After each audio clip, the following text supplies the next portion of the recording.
La marque Kugo a parcouru un sacré bout de chemin depuis le modèle S1 timide que je testais il y a environ 3 ans jusqu'à ce modèle G3 survitaminé qui, il faut bien le dire, est totalement interdit en France. On reviendra sur ce sujet dans la suite de la vidéo.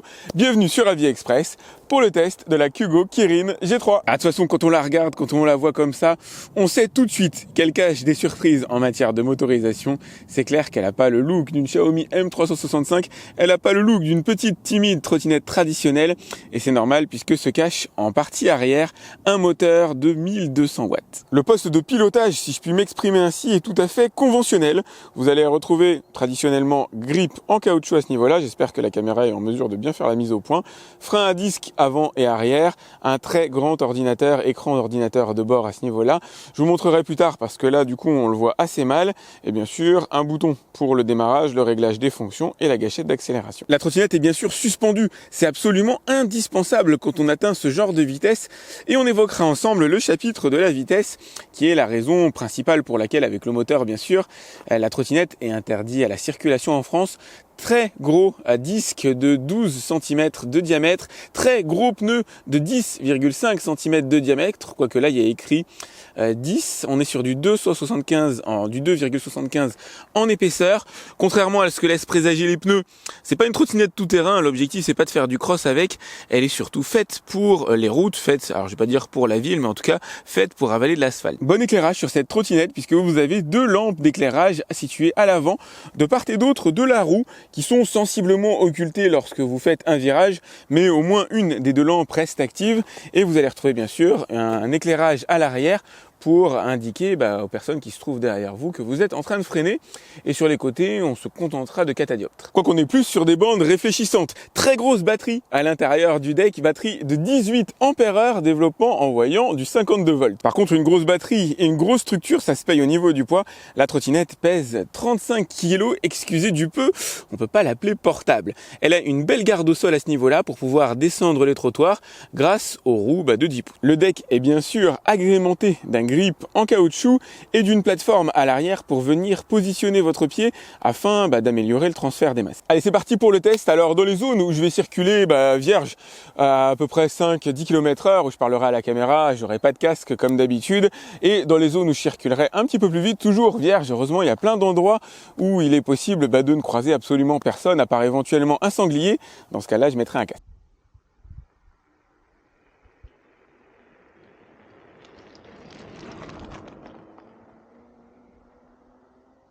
Allez, je vous propose maintenant de parler confort comme d'habitude à cette partie de la vidéo. Je précise que je suis sur une route fermée, il y a un blocage à l'avant avec des plots en plastique. Donc du coup, il n'y a pas d'automobile qui circule sur cette route-là, il n'y a absolument rien d'ailleurs à vrai dire à part moi. On est très bien installé sur cette trottinette électrique. Position haute, assez agréable je trouve. Alors c'est pas simple de filmer tout en conduisant, même s'il est possible d'avoir une vitesse assez limitée avec la trottinette.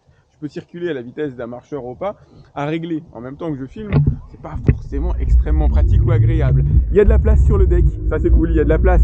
Alors pour mettre les pieds en parallèle, comme moi j'ai l'habitude de le faire, c'est exactement ce qu'il faut éviter de faire.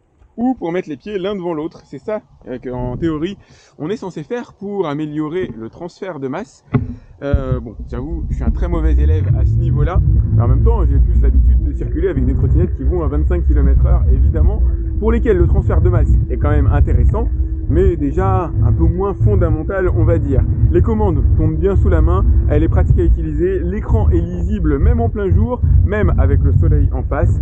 Franchement, on est super. Elle absorbe bien, alors pour une route comme ça, goudronnée, les différentes aspérités. Elle est réglée, on reparlera de ce sujet après au niveau des suspensions, assez dures, assez fermes pour absorber les aspérités à grande vitesse sur des routes goudronnées. Franchement, moi je suis bien, je suis vraiment très bien, je m'y attendais pas. Elle a un défaut, néanmoins, elle a du jeu dans le guidon. Alors je sais pas si ça se voit, elle a du jeu latéral et elle a du jeu, alors, on va dire d'avant en arrière et sur le côté, étonnamment. Un jeu d'à peu près 1 cm à cette hauteur-là. C'était pas fait pour me plaire à la base, je vais pas dire que ça me plaît plus après, mais en fait je le sens pas. Puisque on a tendance de toute façon à être en position légèrement arrière sur une trottinette, de guider le guidon vers soi, et le jeu on le sent pas du tout, on se sent même pas en insécurité à vrai dire. J'avoue j'avais peur quand je l'ai déballé, je me suis dit Ah, ça m'embête ce petit jeu dans le guidon. Je craignais de me sentir en insécurité, surtout à haute vitesse. Et ben pas du tout. Le jeu, on le sent absolument pas, mais rien de rien. Pourtant la vis est bien serrée, hein. J'ai essayé de tout resserrer, mais tout était déjà bien fait de base par l'usine. Donc bon, je sais pas quoi en conclure. C'est pas idéal d'un point de vue assemblage, c'est clair, mais c'est pas problématique d'un point de vue circulation. Au niveau des chemins empruntables, comme je vous le disais en début de vidéo, on est plus sur une routière ici. Malgré les très imposants pneus de 10 pouces, 2,75 de large, on est sur un comportement plutôt adapté aux routes avec des suspensions assez fermes. Par analogie avec l'automobile, je dirais qu'on est plus sur une allemande que sur une française en matière de confort, et c'est mieux, parce que la trottinette est quand même censée absorber à un moment donné des aspérités de la route à grande vitesse. Elle n'est pas faite pour absorber, comme sur les chemins sur lesquels je me trouve à cet instant précis, des nids de poules extrêmement fréquents, des pierres un petit peu partout. Ça va pas être sa grosse tasse de thé. C'est faisable, hein, je circule bien dessus et je m'en sors très bien, mais pas à vitesse maximale, ça c'est évident.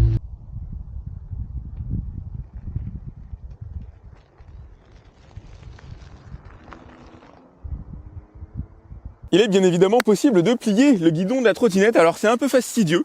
C'est une grosse vis que vous avez juste ici, qu'il va falloir pas mal tourner avant de pouvoir la plier. Bon après, ça prend quelques instants. Par contre, elle n'est pas faite pour être portée, c'est vraiment pour gagner de la place. 35 kg, vous la prenez pas comme ça.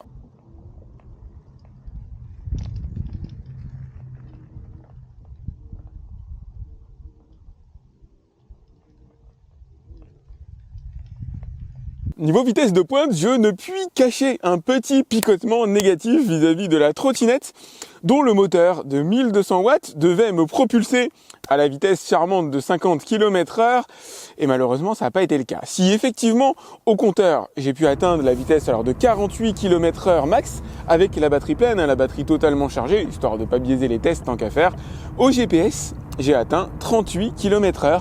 Vitesse assez étonnante par rapport à la motorisation théorique en tout cas, et c'est étonnante aussi par rapport à la promesse de la marque. Alors je suis resté sur ma faim en un sens en matière de vitesse, par contre c'est rassurant, c'est clairement rassurant. Alors ça n'a rien à voir avec la réglementation française, encore une fois la réglementation française c'est 25 km/h max et il me semble qu'on ne doit pas dépasser en théorie je crois les 250 watts de moteur, c'est quand même vachement restrictif. Mais là, j'avoue que 38 km/h, je m'attendais tout simplement à mieux. Niveau accélération, niveau sensation, les 1200 watts de cette Kugo G3 se font sentir, mais timidement. Il n'y a pas de coup de pied au cul, il n'y a pas de véritable claque, et c'est fait pour me plaire. Alors certes, j'aime bien effectivement avoir un peu de retour, un peu de pêche, un peu de patate. Mais si c'est pour être constamment, par exemple, si vous circulez en ville, enfin si vous avez la chance d'avoir le droit de circuler en ville, être constamment, en accélération, en arrêt, constamment comme ça, à faire des mouvements, c'est chiant. Au bout d'un moment, c'est chiant, c'est pas l'objectif. C'est pour ça que c'est bien d'ailleurs d'avoir deux moteurs. Un moteur par exemple alors de 500 ou de 1000 watts à l'avant, un moteur identique à l'arrière, permettant de switcher, avoir un seul moteur actif et d'avoir ainsi une accélération douce. Et c'est un peu ce que je vais ressentir avec cette Kugo G3. Il y a quand même de la patate, évidemment, il y a de quoi s'arracher du sol. Maintenant, je suis pas très lourd non plus et j'ai pas ressenti de gros mouvements de recul. Voilà, je me suis pas accroché à la trottinette en me disant mince, elle va me faire tomber, c'est sûr. J'ai pas eu ce sentiment d'insécurité avec elle lié à la patate, lié à l'accélération, qui pourrait être cool, qui plaira à certains, qui plaira pas à d'autres. C'est une trottinette avec de la puissance, mais contrôlable. C'est quelque chose qui pour moi, mine de rien, a son importance. Même si je sais que pour les puristes, il manque le coup de pied aux fesses Ferrari, il manque la claque que certains aimeront, mais ceux qui aiment ce genre de choses, vraiment au quotidien, se redirigeront vers d'autres produits plus notoires. Côté autonomie, la grosse batterie de 18 ampères-heure que vous trouverez à l'intérieur du deck ne vous permettra pas évidemment de faire 60 km autonome comme annoncé sur la fiche produit, sauf éventuellement à utiliser des vitesses rétrogradées, la vitesse de 25 km/h ou une plus basse vitesse, je ne sais pas exactement comment leurs tests sont réalisés. En réel, si vous vous prenez pas du tout la tête sur la vitesse, vous accélérez quand vous pouvez accélérer, vous allez à la vitesse max, etc., vous serez autour des 40 km d'autonomie, ce qui est bien dans l'absolu tout à fait raccord par rapport aux autres trottinettes de ce genre de gamme que j'ai pu tester.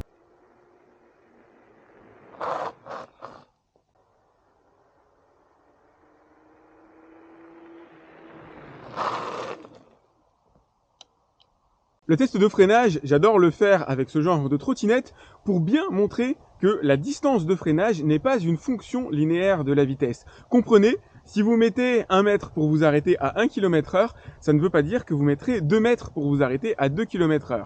Et là, en l'occurrence, à 25 km/h, j'ai une distance de freinage de 4 mètres, ce qui est très bien, c'est parfait, c'est tout à fait normal pour une trottinette électrique. Par contre, lorsque j'augmente de 10 km/h ma vitesse, que je passe à 35 km/h, la distance de freinage a doublé. Je mets 8 mètres pour m'arrêter. Ça commence à faire la différence et ça justifie de la réglementation française, qui n'est pas liée probablement uniquement à la vitesse, mais qui est liée aussi à cette distance d'arrêt, notamment d'arrêt d'urgence. S'arrêter en 8 mètres, ça fait long. Et c'est 8 mètres en étant quand même bien concentré, 8 mètres avec la roue arrière qui se bloque. D'ailleurs, il y a des trucs cool dans le système de freinage, j'avoue. La course des freins est réglée différemment sur le frein avant et sur le frein arrière. Elle est plus courte sur le frein arrière, ce qui va engendrer un blocage du freinage, de la roue, pardon, ce qui est classique, on va dire, assez normal sur ce genre de trottinette. Par contre, la course du frein avant est beaucoup plus longue et n'engendre pas de blocage, ce qui est essentiel aussi pour éviter de basculer en avant.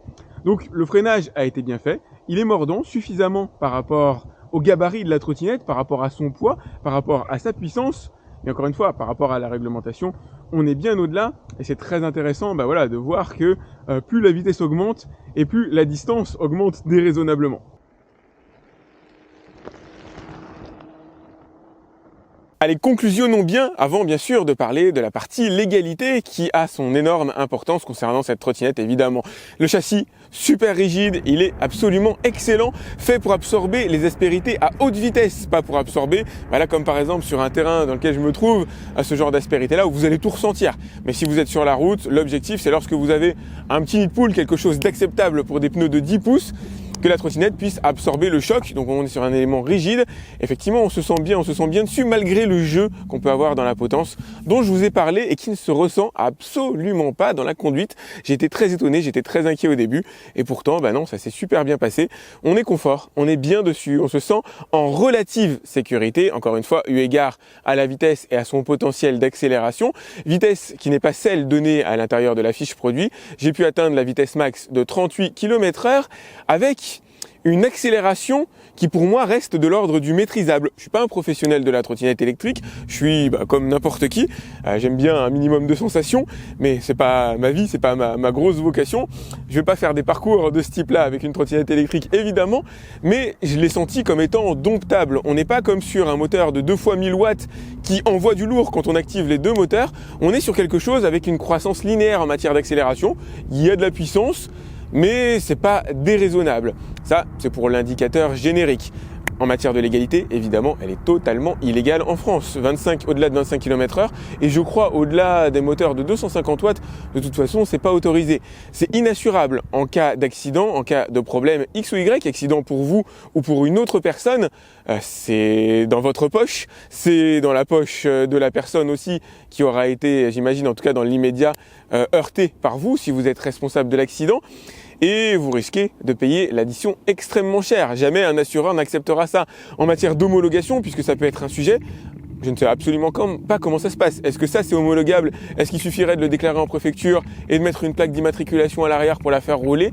J'ai de forts doutes. Donc pour le coup, pour le public français, pour lequel je vais parler essentiellement à l'intérieur de cette vidéo, elle est totalement interdite. Vous le savez déjà, c'est quand même bon de le notifier à l'intérieur de la vidéo. Je vous fais un retour sur le sujet qui sera peut-être plus à destination de personnes vivant dans des pays ayant moins de contraintes réglementaires, mais pour lesquelles s'applique par contre la même précaution. On est quand même sur des engins assez puissants, assez costauds, très lourds et qui peuvent infliger des dommages à vous ou à d'autres personnes assez sérieux, pour ne pas dire extrêmement sérieux. Il m'est arrivé une fois de chuter en trottinette électrique en déconnant. Je voulais faire une transition sur un virage, faire un petit dérapage et voilà, j'ai freiné, comme d'habitude ça m'arrive souvent avec les vélos électriques que je teste aussi, j'ai freiné avec le frein avant au lieu de faire le frein arrière. J'étais à 5 km/h pour faire un tout petit dérapage.